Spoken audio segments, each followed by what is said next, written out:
Robert Ridotti. I am 27 years old. I live in Plainfield, Illinois, and I'm an American professional independent wrestler. How I got started in pro wrestling, it was 2000, and I was in high school. And it wasn't until my friend Chris, his brother, told us that he was getting trained at a school to become a pro wrestler. The first school I went to was very nice. It was a big studio, and then the back of the ring they had a weight room, and they had pictures of all the champions that they had, and it was really nice. And they told me, they go, well, think about it for a day, and if you still want to be trained at this school, let us know. It's $2,500.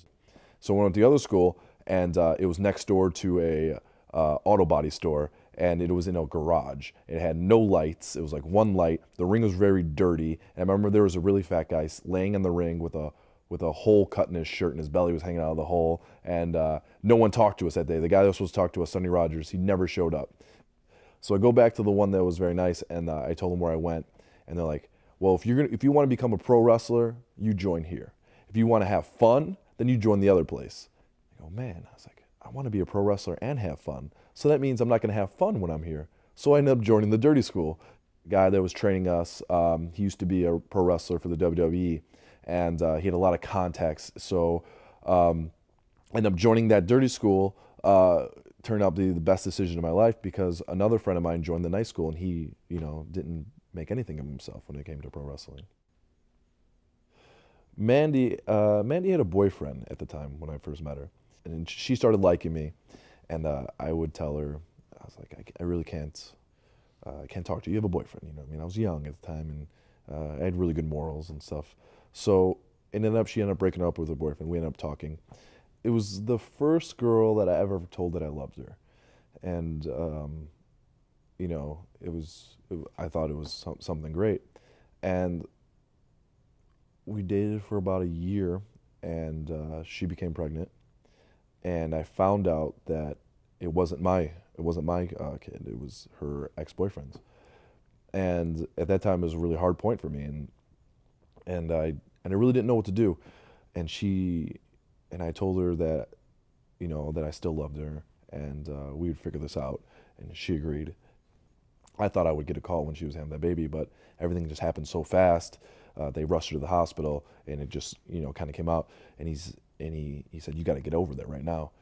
Her mom's there, and she's like, Manny had her baby, and she thought something was wrong, and then she went to a coma, and she's in this room, and I wanted to go see her, but the guy, his name was Tony. He didn't want me to go see her, and there was this big argument, and her mom said, you just leave.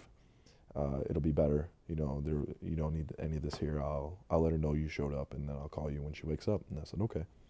So I get home, and the second I get home, I get a phone call, and it's Brian, and he tells me, he's like, hey, he's like, some alarms went off, and people are rushing and stuff like that, and he's like, Mandy died, but the baby is okay, and it messed me up for a really long time when that happened, and when I found out that she died and I didn't get to see her, I had a lot of anger, and I went to her wake, but I never went to her funeral, like her burial or her gravesite. To this day I've never been there, but I went to her wake, and the guy Tony apologized for not letting me see her, but it was kind of the lowest point in my life, wrestling and real life otherwise.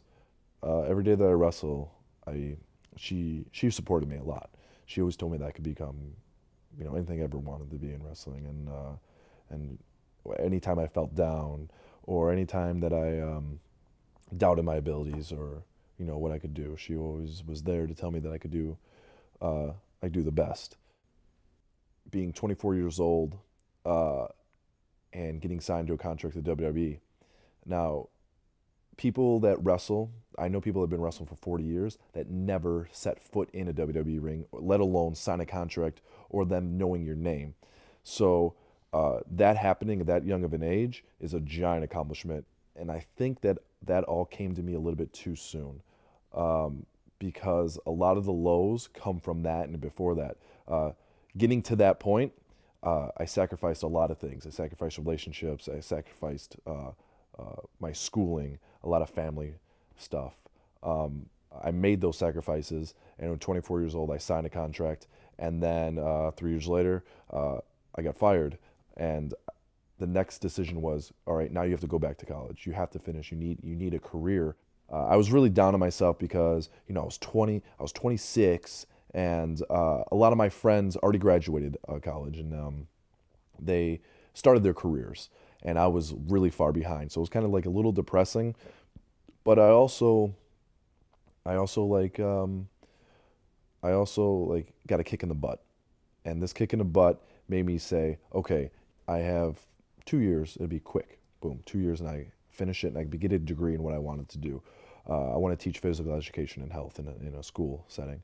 With the wrestling part, with what's next, I want to train kids. I train a kid named Bobby. He is 19 years old. I question myself if I should train him any further because of the path that I went down at. But Bobby's coming along really great, and a lot of people see a lot of potential in him. So I'm kind of giving back. Everything that wrestling gave me, I'm giving back to them. It's kind of one of the toughest questions everybody's ever asked me. When I'm 50 and when I'm 60, 70 years old, I want people to be able to look back, and if they stumble across, an old wrestling tape, or they stumble across photos that they've taken with me, I want them to think of me as somebody that truly went out there to entertain them. If a fan was having a bad day, if their job, their boss was always nagging them and stuff like that, I wanted them to be able to look forward to going to the wrestling event, and whether I'm a bad guy or I'm a good guy, to look at me as that stress reliever. If I'm the bad guy, they're going to yell at me like they can't yell at their boss. If I'm the good guy, they're going to cheer for me to win. I want people to look back, especially my peers, my wrestling peers, as well as fans. I want them to look back and say that the time that they spent with me, the times that they traveled to me in hours on end in a car or in a train or slept in hotel floors, that I was the best friend that I could ever be. That no matter what, I always wanted to help somebody else. And no matter where I was, what we did, or what situation we were in, they could always count on me to be there as a friend.